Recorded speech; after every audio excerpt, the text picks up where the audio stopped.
chapitre politique, toujours, c'est désormais l'heure de notre entretien du dimanche soir. J'accueille en plateau notre invité Amine Kessassi et pour vous interviewer, Olivier Gerbi.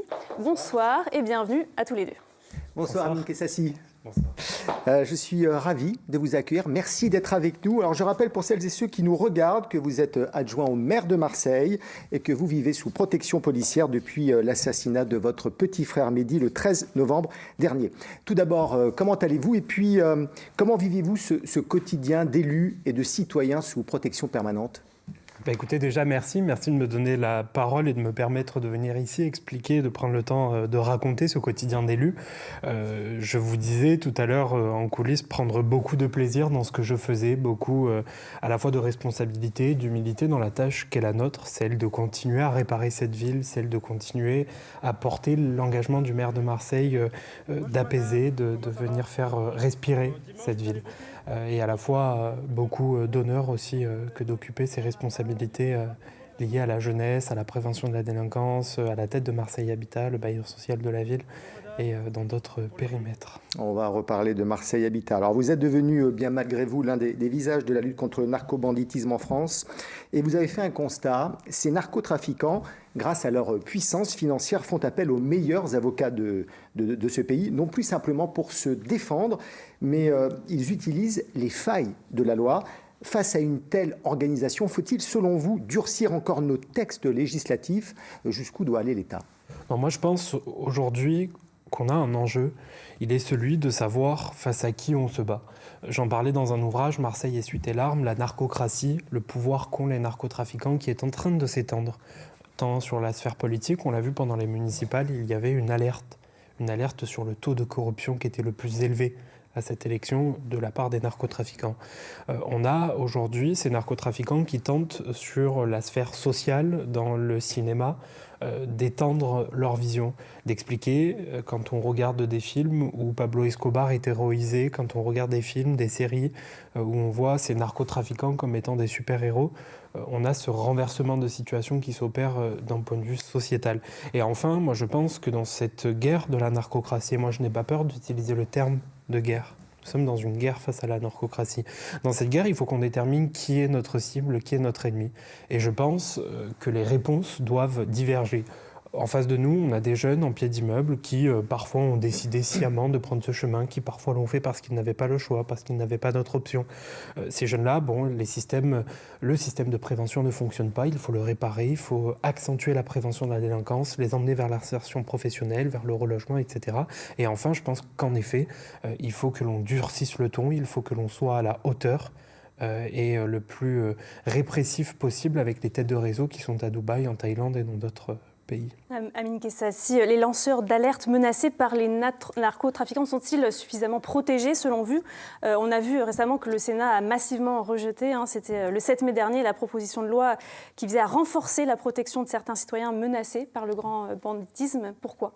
Non, bien sûr, j'ai pu m'entretenir avec le Premier ministre à ce sujet, avec le ministre de l'Intérieur qui d'ailleurs prépare un projet de loi riposte dans lequel, je l'espère, et je lui ai dit ma volonté qu'un texte soit inclus notamment sur l'amélioration des conditions de protection. Je n'étais pas favorable à ce texte de loi qui venait prévoir l'organisation de la protection des personnes menacées parce que ce texte prévoyait qu'à chaque fois que quelqu'un dirait narcotrafic à la télé devrait être mis sous protection policière. Dans ce pays, on n'a clairement pas les moyens, clairement pas la capacité humaine à gérer toutes ces demandes et à mettre tout le monde sous protection policière. Donc je pense qu'il faut que, dans un premier temps, on améliore nos conditions de protection des personnes. Parce que dans ce pays, on doit apprendre à protéger celles et ceux qui ne sont pas ministres, celles et ceux qui ne sont pas des hautes personnalités. Des jeunes qui sont étudiants, des jeunes qui travaillent, des jeunes qui vivent dans un logement social. Et donc, il faut qu'on réapprenne à protéger, et notamment à mieux protéger ces personnes avec du relogement. Alors, parce que moi, je m'exerce et je m'efforce à faire à Marseille Habitat, voilà, et avec d'autres solutions. On va en parler. Vous avez donc été élu à la présidence du bailleur social Marseille Habitat, qui gère près de 3200 logements sur la ville. Et parmi 3210 logements. Et parmi vos priorités, vous voulez créer un contingent de logements sociaux pour reloger les familles de victimes et les personnes menacées par les narcotrafiquants. Avez-vous déjà chiffré avec la préfecture le nombre d'appartements, le nombre de familles aussi ? Bien sûr, c'est un travail à la fois que je veux mener avec les services de l'État, puisqu'il incombe d'une responsabilité du pouvoir régalien que de protéger les citoyennes et les citoyens. Enfin, vous le disiez, Marseille Habitat, c'est le plus petit bailleur social de cette ville. Et donc, nous, ce qu'on propose, c'est qu'on soit à la tête de ce comité de pilotage. Il existe aujourd'hui, dans une charte du relogement, un article 11 qui permet justement la mise à l'abri de ces familles de victimes. Cet article qui n'a pas tant été utilisé ces derniers temps, qui a été relancé en novembre dernier. Je vous laisse imaginer à quelle date.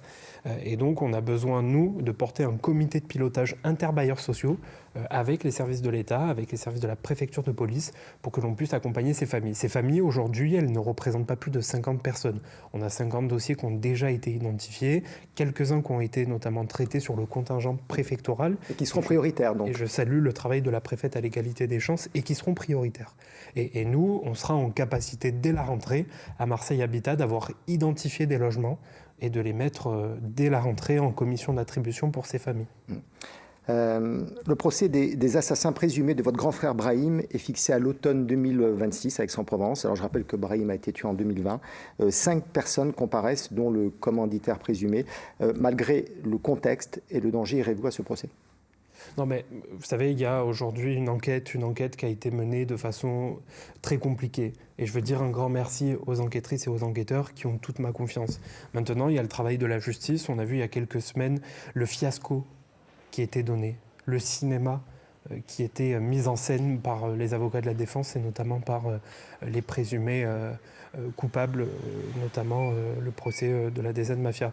Et donc, moi, je ne veux pas que le procès de mon grand frère soit instrumentalisé de la sorte. Je ne veux pas qu'on revive une deuxième fois, qu'on vienne exhiber la vie de mon frère, qu'on vienne exhiber ce qui s'est passé. Donc par conséquent, bien sûr que je serai debout face à ces personnes. Je ne me tairai pas, je l'ai dit, je l'ai redit. Et bien sûr que je serai attentif à la fois au verdict et à la fois à la façon dont aussi les parties civiles auront une place à ce procès. Merci infiniment, Amine Kessassi, d'avoir répondu à nos questions. Merci à vous. Merci Olivier, merci Amine Kessassi.